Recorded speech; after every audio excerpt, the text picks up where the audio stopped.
Good morning बच्चों, एक बार आपका फिर से स्वागत है अनिल ढाका क्लासेज में।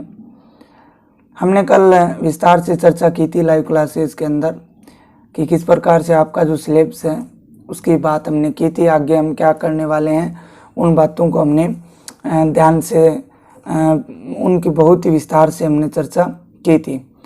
आज मैंने कल भी आपको कहा था कि आपका चैप्टर नंबर जो 12 है वो सोमवार को पूरा हो जाएगा और हम मंगलवार को 13 नंबर चैप्टर है, इस यूनिट का अंतिम चैप्टर जो है उसकी शुरुआत जो है वो करेंगे।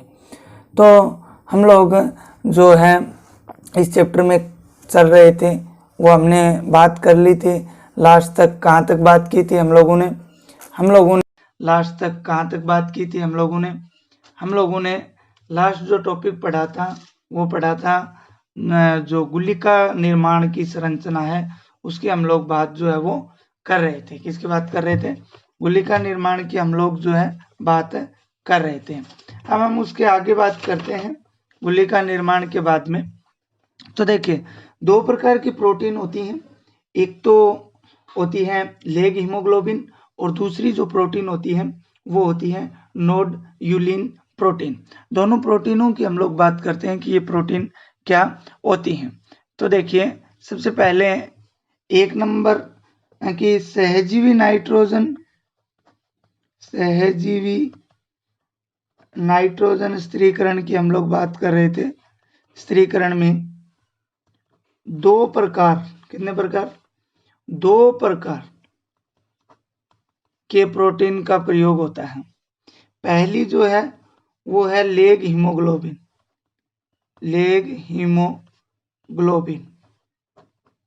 लेग हीमोग्लोबिन प्रोटीन की बात करते हैं सबसे पहले कि ये क्या होती है। तो देखिए, मैं आपको बता देता हूँ।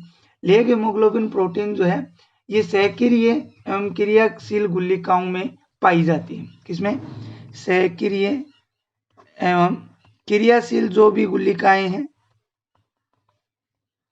गुलिकाएं जो होती हैं उनमें ये पाई जाती हैं और ये लाल गुलाबी रंग के वर्णक होता है। क्या होता है? लाल गुलाबी रंग का वर्णक होता है। कैसा वर्णक? लाल गुलाबी रंग का वर्णक होता है, जिसे क्या बोला जाता है? लेग हीमोग्लोबिन बोला जाता है। इनका कार्य जो होता है वो होता है नाइट्रोजन का, जो नाइट्रोजन स्थिरीकरण के समय ये O2 को अवशोषित करते हैं। किसको अवशोषित करते हैं? ऑक्सीजन को अवशोषित करते हैं। नाइट्रोजन स्थिरीकरण या नाइट्रोजन फिक्शन की रिएक्शन जब होती है तब ऑक्सीजन का अवशोषण जो है वो किसके द्वारा होता है? लेग हीमोग्लोबिन प्रोटीन के द्वारा होता है, जो एक प्रकार की गुलिकाओं में पाए जाने वाली लाल गुलाबी रंग का वर्णक होता है, जिसे लेग हीमोग्लोबिन बोला जाता है। इसके बाद में अगर हम बात करें, यह नाइट्रोजिनेज को निष्क्रिय होने से बचाता है। किसको? यह नाम याद रखना, एक प्रकार का एंजाइम है नाइट्रोजिनेज, क्योंकि एज लास्ट में आया है तो मैंने आप लोगों को बताया था इसका मतलब क्या होता है। नाइट्रोजिनेज एंजाइम है ये। इस एंजाइम को ये डीएक्टिव नहीं होने देता है या डीएक्टिवेट नहीं होने देता है, निष्क्रिय नहीं होने देता है। तो इसके कारण अगर इस लेग हीमोग्लोबिन है, इसकी अनुपस्थिति में नाइट्रोजन स्थिरीकरण असंभव है। जो नाइट्रोजन फिक्शन की जो क्रिया है वो असंभव है, क्योंकि ये नाइट्रोजिनेज को जो है निष्क्रिय होने से क्या करता है? बन जाता है। दूसरी जो प्रोटीन है वो है nodulin protein. 2 number protein है nodulin protein. Nodulin protein की अगर हम लोग बात करते हैं तो ये कई रूपों में पाई जाती है। इसके कई प्रारूप होते हैं। क्या होते हैं? कई प्रारूप इसके होते हैं। गुलिका की संरचना व नाइट्रोजन तथा कार्बोहाइड्रेट के उपापचय से ये संबंधित है। किसके? स्ट्रक्चर ऑफ गुलिका के निर्माण में साथ में अगर बात करें तो कार्बोहाइड्रेट के उपापचय में नाइट्रोजन और कार्बोहाइड्रेट के उपापचय में ये काम आती हैं। ठीक है। तो ये दो प्रकार के प्रोटीन, लेग हीमोग्लोबिन और नोड यूलिन प्रोटीन की हम लोगों ने बात की। इसके बाद हम बात करते हैं, आपको बता देता हूं महत्वपूर्ण, कि नाइट्रोजन स्थिरीकरण में प्रपोसी के नोड जीन, किसके, प्रपोसी मतलब दूसरे के अंदर रहने, प्रपोसी के नोड जीन, प्रपोसी के नोड जीन वह जीवाणु के, किसके, जीवाणु के नोड या निफ या फिक्स जो जीन है उनका विशेष योगदान होता है। कौन कौन सी का, नोड जीन, भाई प्रपोसी का नोड जीन, जीवाणु की नोड जीन, निप जीन और फिक्स जीन का जो है वो योगदान जो है वो महत्वपूर्ण होता है। ये बात आपको याद रखनी है। इसके बाद हम बात करें तो नोड जीन जो होती हैं वो गुलिकाओं के निर्माण में भूमिका निभाती हैं। गुलिकाओं के निर्माण में कौन सी जीन, नोड जीन, कौन सी जीन, याद रखना, गुलिकाओं के निर्माण में कौन सी जीन भूमिका निभाती हैं, नोड जीन। वह नाइट्रोजन स्थिरीकरण में, नाइट्रोजन स्थिरीकरण में, नाइट्रोजन अगर फिक्सन की हम लोग बात करें तो नाइट्रोजन स्थिरीकरण के अंदर जो निफ जीन है, कौन सी जीन, निफ जीन है, वो अपनी महत्वपूर्ण भूमिका निभाती हैं। तो याद रखना, दोनों बातें ही इंपॉर्टेंट है। मैंने आपके नोट्स के अंदर इनको नोट के अंदर लिखा है, तो ये दोनों बातें आपको पता होनी चाहिए। इसके बाद हम बात करते हैं आगे, सहजीवी नाइट्रोजन स्थिरीकरण की क्रियाविधि। सहजीवी नाइट्रोजन, सहजीवी नाइट्रोजन स्थिरीकरण की क्रिया विधि की बात हम लोग करते हैं कि क्या होती हैं। देखिए, सहजीवी जो साथ में संबंध बनाकर रहने वाले जीव होते हैं, चाहे पादप जंतु का संबंध होता है, उन सहजीवी के अंदर नाइट्रोजन स्थिरीकरण की जो मेथड है, क्रिया विधि है, उसकी हम लोग बात करने वाले हैं कि वो मेथड है वो क्या होता है। तो देखिए, ये क्रिया जो है, सबसे पहले तो इसकी बात हम करते हैं कि ये क्रिया जो होती है ये मूल गुलिकाओं में संपन्न होती है। किसमें संपन्न होती है, मूल गुलिकाओं में संपन्न होती है। किसमें संपन्न होती है, मूल गुलिकाओं में संपन्न होती है, क्योंकि इनमें जो स्थिरीकरण हेतु आवश्यक नाइट्रोजिनेज एंजाइम व लेग हीमोग्लोबिन वर्णक पाया जाता है। मूल गुलिकाओं में क्या पाया जाता है, leg haemoglobin, leg haemoglobin protein और साथ में नाइट्रोजन स्थिरीकरण करने वाला नाइट्रोजिनेज एंजाइम जो होता है वो इसी के अंदर पाए जाते हैं, इसलिए ये इसके अंदर संपन्न होती हैं। इसके बाद हम बात करते हैं कि nitrogenase enzyme protein, nitrogenase enzyme जो है ये प्रोटीन, मोलिबेडनम, Fe तत्वों का बना हुआ होता है। किसका बना हुआ होता है, प्रोटीन, मोलिबेडनम व आयरन तत्वों का ये बना हुआ होता है। ठीक है, नाइट्रोजिनेज एंजाइम आपको बता दिया। ये एंजाइम करता क्या है, प्रश्न पूछ लिया जाए कि नाइट्रोजिनेज एंजाइम का कार्य बताइए, तो ये एंजाइम जो होता है ये समतत्तर नाइट्रोजन को, किसको, जो समतत्तर नाइट्रोजन है उस नाइट्रोजन को ये अमोनिया में बदलता है। किसमें बदलता है, अमोनिया में परिवर्तित करता है, जिसके लिए इसे एटीपी की आवश्यकता होती है। और किसकी उपस्थिति में, नाइट्रोजिनेज एंजाइम की उपस्थिति में ये कार्य करता है। तो इसकी रिएक्शन क्या हो जाएगी, ये समतत्तर नाइट्रोजन है, क्या है, समतत्तर नाइट्रोजन है, ये 8 hydrogen ion plus 8 electron plus 16 ATP अणुओं से क्रिया नाइट्रोजिनेज एंजाइम की उपस्थिति में करके ये दो अणु अमोनिया के बनाती हैं, साथ में हाइड्रोजन गैस निकलती है और साथ में 16 एडीपी ऊर्जा है उसका भी निर्माण होता है। तो इस प्रकार सहजीवी नाइट्रोजन स्थिरीकरण क्रियाविधि में क्या होता है, नाइट्रोजिनेज एंजाइम की उपस्थिति में जो समतत्तर नाइट्रोजन है वो एटीपी से क्रिया करके क्या बनाती है, अमोनिया बनाती है। क्या बनाती है, अमोनिया बनाती है। तो बच्चों, इस प्रकार से हमने ये सहजीवी नाइट्रोजन स्थिरीकरण की क्रियाविधि की बात की। इस प्रकार बनी अमोनिया। अब जो ये अमोनिया बनी है ये क्या करती है, एमिनो अम्लों का निर्माण करती है। किसका निर्माण करती है, एमिनो अम्लों का, जो हमारे शरीर के लिए बहुत महत्वपूर्ण है। ये बनी सहजीवी नाइट्रोजन स्थिरीकरण में बनी अमोनिया जो है, ये अमोनिया किसका निर्माण करती है? ये अमोनिया निर्माण करती है एमिनो अम्ल का निर्माण करती है। अमोनिया जो होती है ना, अमोनिया ये इस अल्फा कीटोग्लूटेरिक अम्ल से क्रिया करेगी। किसके साथ?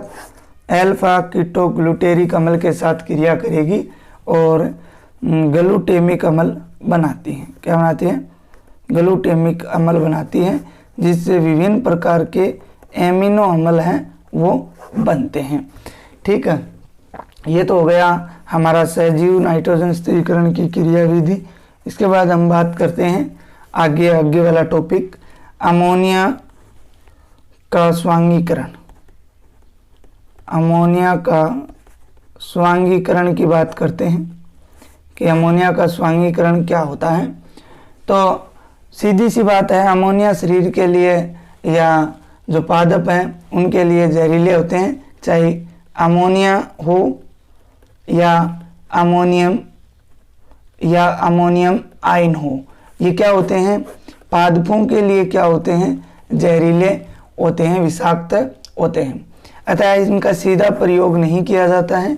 इनको ये क्या करते हैं? अमोनिया या अमोनियम आयन होते हैं, ये कार्बनिक अम्लों के साथ, ऑर्गेनिक जो एसिड्स हैं, कार्बनिक अम्ल जो हैं, उनके साथ जुड़कर ये एमिनो अम्ल बनाते हैं। क्या बनाते हैं? एमिनो अम्ल बनाते हैं।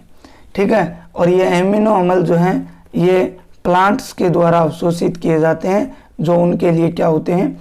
इम्पोर्टेंट होते हैं। जो उनके लिए क्या होते हैं? इम्पोर्टेंट होते हैं। ये क्रिया जो है वो 2 चरणों में पूर्ण होती है। कितने चरणों में पूर्ण होती है? 2 चरणों में। पहला जो चरण है वो है 1 नंबर चरण की अगर हम बात करें तो अपचयनशील एमिनीकरण। अपचयनशील एमिनीकरण, अपचयनशील एमिनीकरण।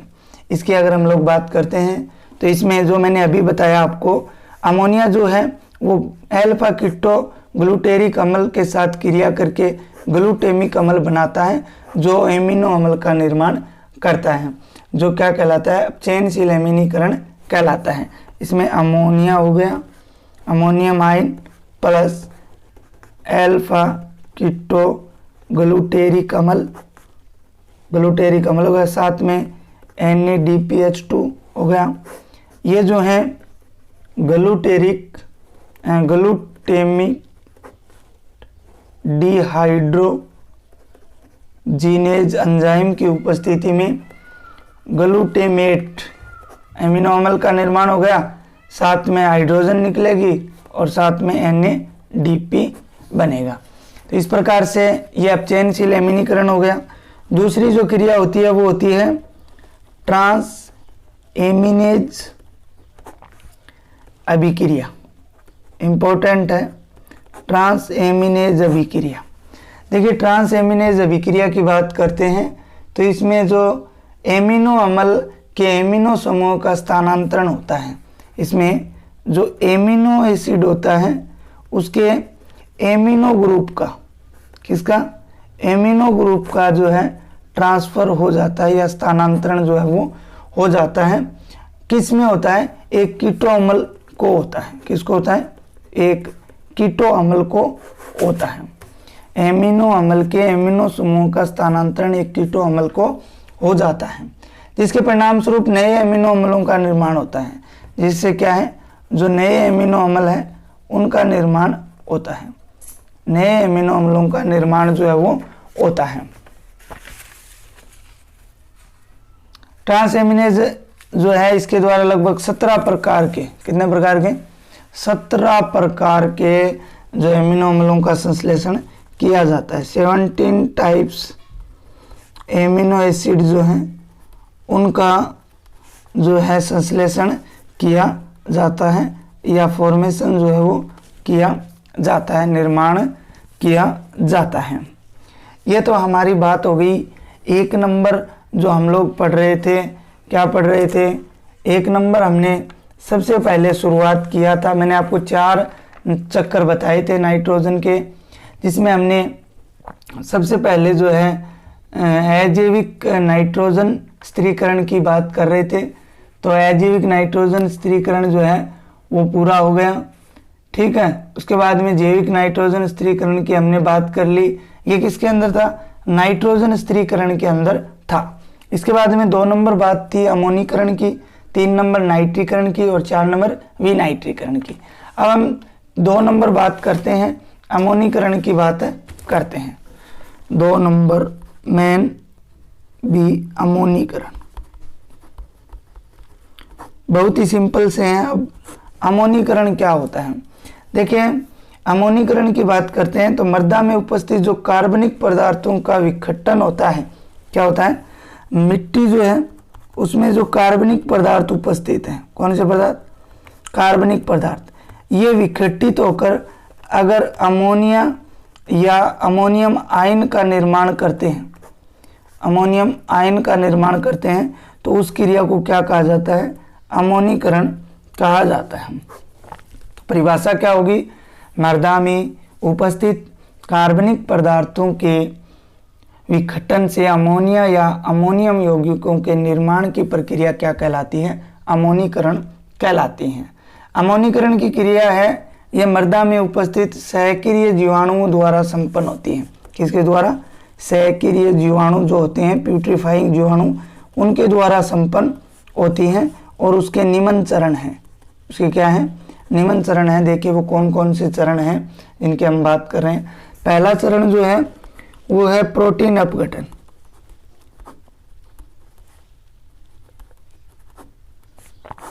पहला कौन सा है? प्रोटीन अपघटन। देखिए प्रोटीन अपघटन में क्या होगा? इसमें प्रोटीन को विघटित कर एमिनो अम्लों में बदला जाता है। प्रोटीन जो है वो क्या होगी? विघटित होगी और किस में बदल जाएगी? एमिनो अम्ल में बदल जाएगी। इसके लिए जो सहक्रिय जीवाणु हैं वो काम आते हैं। उनके नाम बता देता हूँ। क्लोस्ट्रीडियम, कौन सा है? क्लोस्ट्रीडियम। इसके अलावा सूडोमोनास। प्रोटीन का अपघटन होता है क्लोस्ट्रीडियम या सूडोमोनास जीवाणु की उपस्थिति में, और वो किस में बदल जाते हैं? एमिनो अम्ल में बदल जाते हैं। 2 नंबर है बच्चों विएमिनीकरण। एमिनीकरण, अमोनीकरण का दूसरा चरण जो है विएमिनीकरण। इस प्रक्रिया में क्या होता है? जो एमिनो अम्लों का जीवाणु द्वारा विघटन हुआ है वो विघटन कर अमोनिया को वातावरण में मुक्त कर दिया जाता है। अमोनिया को क्या कर दिया जाता है? यहाँ पे प्रोटीन का अमीनो अम्ल में सूडोमोनास या क्लोस्ट्रीडियम में हुआ। अब इस एमिनो अम्ल का, किसका? इस एमिनो अम्ल जो है इसका विघटन जो है वो किस में हो जाएगा? अमोनिया में हो जाता है। किस में हो जाता है? अमोनिया में। और हमने यही पढ़ा था कि कार्बनिक पदार्थ जो है उसका विघटन अमोनिया में होना क्या कहलाता है? अमोनीकरण। ठीक है। इस क्रिया में अगर हम बात करें तो बेसिलस जीवाणु की जो जातियां हैं, कौन सी? बेसिलस जीवाणु की जो जातियां हैं वो ये काम करती हैं। विभिन्न जातियां बेसिलस की ये कार्य करती हैं। यह अमोनिया जो है इसको वातावरण में क्या कर दिया जाता है? मुक्त कर दिया जाता है। तो इस प्रकार से अमोनीकरण बिल्कुल ईजी था। मृदा में उपस्थित कार्बनिक पदार्थों का अमोनिया में बदलना क्या कहलाता है? अमोनीकरण कहलाता है, जिसमें सहक्रिय जीवाणु जो है भाग लेते हैं 2 चरणों में। प्रोटीन अपघटन, तो इसमें प्रोटीन का अपघटन अमीनो अम्ल में हो जाता है क्लोस्ट्रीडियम और सूडोमोनास जीवाणु की उपस्थिति में। और विएमिनीकरण में एमिनो अम्ल जो है वो बेसिलस जीवाणुओं की विभिन्न जातियों की उपस्थिति में अमोनिया में बदल जाता है, जो वातावरण में मुक्त हो जाती है। अब हमारा मुख्य 3 नंबर है। 1 नंबर नाइट्रोजन फिक्सन, दूसरा अमोनीकरण और तीसरा है नाइट्रीकरण। तीसरा कौन सा है? नाइट्रीकरण। देखिए नाइट्रीकरण की अगर हम बात करते हैं तो बहुत ही इजी है। अमोनिया जो है क्या है? अमोनिया जो है इस अमोनिया का नाइट्रेट में बदलना। इस अमोनिया का किस में बदलना? नाइट्रेट में ऑक्सीकरण होना। नाइट्रेट में क्या होना, ऑक्सीकरण होना क्या कहलाता है, नाइट्रीकरण कहलाता है। अमोनिया का ऑक्सीकरण नाइट्रेट में होना क्या कहलाता है, नाइट्रीकरण कहलाता है। इसमें भी जो रसायन पोषित जीवाणु हैं वो भाग लेते हैं। रसायन पोषित जीवाणु जो होते हैं वो इस क्रिया में भाग लेते हैं। कौन भाग लेते हैं, रसायन पोषित जीवाणु जो है वो इसमें भाग लेते हैं। और ये 2 चरणों में पूर्ण होती हैं। वो भी 2 चरणों में थी, ये भी 2 चरणों में जो है पूर्ण होती है।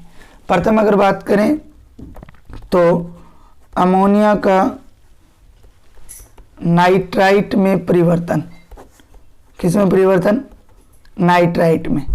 सबसे पहले अमोनिया जो है वो नाइट्राइट में परिवर्तित होगी। यहाँ पे जो अमोनिया बनी है, अमोनिया जो है ये किस में परिवर्तित होगी, ऑक्सीकृत होकर नाइट्राइट में परिवर्तित हो जाती है। किसमें, नाइट्राइट में परिवर्तित हो जाती है। और किसकी उपस्थिति में, नाइट्रोसोमोनास जीवाणु की उपस्थिति में, नाइट्रोसोमोनास जीवाणु की उपस्थिति में। इसके लिए अभिक्रिया क्या हो जाएगी, अभिक्रिया हो जाएगी कि 2NH3 प्लस 3 अणु ऑक्सीजन के साथ मिलकर ऑक्सीकृत होकर नाइट्रोसोमोनास की उपस्थिति में ये 2HNO2 प्लस 2H2O प्लस साथ में ऊर्जा मुक्त होती है। ये बना जो है 2HNO2, इसको नाइट्राइट बोला जाता है। इसको क्या बोला जाता है, नाइट्राइट बोला जाता है। तो अमोनिया का नाइट्राइट में परिवर्तन, अमोनिया ऑक्सीजन के साथ क्रिया करके नाइट्रोसोमोनास जीवाणु की उपस्थिति में नाइट्राइट में बदल जाती है। दूसरा है इस नाइट्राइट का नाइट्रेट में परिवर्तन, नाइट्रेट में परिवर्तन, नाइट्राइट का किस में परिवर्तन, नाइट्रेट में। और अमोनिया का नाइट्रेट में बदलना ही क्या कहलाता है, नाइट्रीकरण।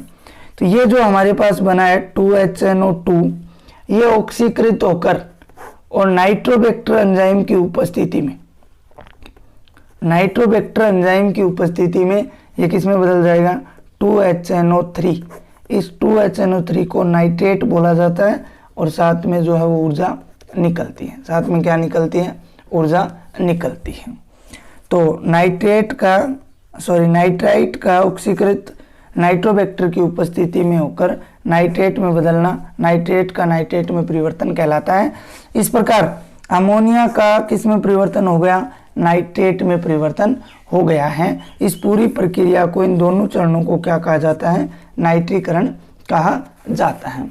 अब बच्चों इस चैप्टर का अंतिम टॉपिक है आपके विनाइट्रीकरण, विनाइट्रीकरण। यहाँ पे था नाइट्रीकरण, चौथा लास्ट है विनाइट्रीकरण। नाइट्रीकरण में क्या था, अमोनिया से क्या बना था, नाइट्रेट। यहाँ पे वी का मतलब होता है उल्टा, तो नाइट्रेट से अमोनिया का बनना, नाइट्रेट से क्या बनना, अमोनिया का बनना। तो देखिए वी का मतलब होता है उल्टा, अभी बताया मैंने आपको। तो नाइट्रेट का अमोनिया में बदलना क्या कहलाता है, विनाइट्रीकरण कहलाता है। ठीक है ना, उल्टा हो गया। और अमोनिया का नाइट्रेट में बदलना नाइट्रीकरण, और नाइट्रेट का अमोनिया में बदलना क्या कहलाता है, विनाइट्रीकरण कहलाता है। तो मृदा में जो भी उपस्थित नाइट्रेट है, जो इस प्रकार से नाइट्रीकरण से बनी है, उसका जीवाणुओं द्वारा, किसके द्वारा, जीवाणुओं द्वारा उसको किस में बदल दिया जाता है, अमोनिया में बदल दिया जाता है, नाइट्रोजन में बदल दिया जाता है। किस में बदल दिया जाता है, नाइट्रोजन या फिर अमोनिया में बदल दिया जाता है, जिसे क्या कहा जाता है, विनाइट्रीकरण कहा जाता है। इसको अगर हम बात करें तो इससे भूमि की जो है उर्वरा क्षमता जो होती है वो कम हो जाती है। भूमि की उर्वरा क्षमता या उर्वरा शक्ति जो है वो क्या हो जाती है, कम हो जाती है। उदाहरण के लिए अगर हम बात करें तो बेसिलस डी नाइट्रिफिकेंस, ठीक है। इसके अलावा अगर बात करें तो थायोबेसिलस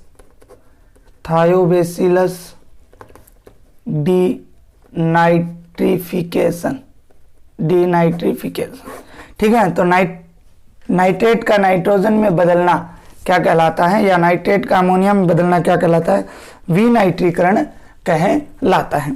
इस प्रकार से ये आपका जो चैप्टर है वो पूरा हो जाता है। लेकिन अंतिम टॉपिक जो हमारा रहा है वो ये है कि नाइट्रोजन चक्र का एक आरेख है कि नाइट्रोजन चक्र किस प्रकार से अपना चक्कर जो है वो पूर्ण करता है, उसका एक साइकिल है, चार्ट है। वो चार्ट आपकी परीक्षा में पूछा जा सकता है, तो वो भी आपको पता होना चाहिए। उसकी बात है करते हैं, उसमें हमने जो अभी तक पढ़ा है उसी की बात हम करने वाले हैं। तो देखिए वो किस प्रकार से क्या होता है। देखिए नाइट्रोजन चक्कर की बात करते हैं तो सबसे पहले हम बीच में लिखते हैं वायुमंडलीय नाइट्रोजन। क्या लिखते हैं, वायुमंडलीय नाइट्रोजन। ये वायुमंडलीय नाइट्रोजन है, कितनी पाई जाती है, 78% मैंने आपको बताई थी। इसमें देखिए अगर इसका हम जैविक नाइट्रोजन स्थिरीकरण करते हैं, हम पढ़ के आ चुके हैं, अगर इसका हम जैविक नाइट्रोजन स्थिरीकरण करते हैं, क्या करते हैं, जैविक नाइट्रोजन स्थिरीकरण करते हैं, तो क्या बनेगा, जो भी नाइट्रोजन बनेगी वो पादपों द्वारा अवशोषण कर ली जाती है। किसके द्वारा, पादपों द्वारा अवशोषण कर ली जाती है। पादपों द्वारा अवशोषण करने के बाद में पादपों से कौन ग्रहण करेगा, उसे जंतु ग्रहण कर लेते हैं। पादपों से कौन ग्रहण कर लेते हैं, जंतु ग्रहण कर लेते हैं। या फिर क्या होता है, पादप जो हैं वो नष्ट हो जाते हैं, या पादपों की क्या हो जाती है, मृत्यु हो जाती है। या तो जंतु, पादपों से कौन ग्रहण कर लेता है, तो जंतु ग्रहण कर लेते हैं, या फिर उन पादपों की क्या हो जाती है, मृत्यु हो जाती है। जंतुओं और इन दोनों की मृत्यु के बाद, या तो पादपों की मृत्यु के बाद या इन जंतुओं के बाद में इनका अमोनीकरण होगा। क्या होगा, अमोनीकरण होता है। और ये अमोनीकरण जो है वो आपको मैंने बताया था कवक जीवाणु द्वारा हो सकता है, कवक या जीवाणु द्वारा हो सकता है। और अमोनीकरण होने से क्या बनती है, अमोनिया बनती है। क्या बनती है, अमोनिया बनती है। अब ये अमोनिया है, इसको नाइट्रीकरण द्वारा, किसके द्वारा, नाइट्रीकरण द्वारा, किसमें, अभी अभी हमने पढ़ा है, किसमें बदल दिया जाता है, नाइट्राइट में बदल दिया जाता है। ठीक है, किसमें बदल दिया जाता है, नाइट्राइट में बदल दिया जाता है। किस जीवाणु की उपस्थिति में, नाइट्रोसोमोनास जीवाणु की उपस्थिति में इस नाइट्राइट में बदल दिया जाता है। ये नाइट्राइट जो है नाइट्रीकरण की क्रिया द्वारा ही, दूसरा चरण जो हमने पढ़ा था, नाइट्रोबैक्टर एंजाइम की नाइट्रोबैक्टर जीवाणु की उपस्थिति में किस में बदल जाता है, नाइट्रेट में बदल जाता है। NO3 किस में बदल जाता है, नाइट्रेट में बदल जाता है। अब ये या तो गहराई में चला जाता है, गहराई में जाने से नष्ट हो जाता है, किस में जाने से, गहराई में जाने से नष्ट हो जाता है, या फिर इसको पादपों द्वारा क्या कर लिया जाता है, अवशोषित कर लिया जाता है। या इसको क्या कर लिया जाता है, पादपों द्वारा अवशोषित कर लिया जाता है। अब बात करते हैं हम, ये बात हो गई। अब बात करते हैं वायुमंडलीय नाइट्रोजन की। अगर ज्वालामुखी औद्योगिक तरीके से, किससे, ज्वालामुखी या औद्योगिक तरीके से बात करते हैं नाइट्रोजन, तो अमोनिया बनती है, अमोनिया से नाइट्राइट, इस प्रकार से ये चलता रहेगा। इसके अलावा अगर हम बात करें वायुमंडलीय नाइट्रोजन का किस में बदलना, नाइट्रेट में बदलना। ठीक है, और इस नाइट्रेट का वायुमंडलीय नाइट्रोजन में बदलना क्या कहलाता है, विनाइट्रीकरण कहलाता है। क्या कहलाता है, विनाइट्रीकरण कहलाता है। ठीक है ना। तो इसमें विनाइट्रीकरण कैसे कहलाएगा कि नाइट्रेट का किस में बदलना, वायुमंडलीय नाइट्रोजन में बदलना क्या कहलाता है, विनाइट्रीकरण। और तड़ित द्वारा जो है क्या बदल जाएगी, वायुमंडलीय नाइट्रोजन है वो किस में बदल जाएगी, नाइट्रेट में बदल जाती है। तो इस प्रकार से ये जो है आपका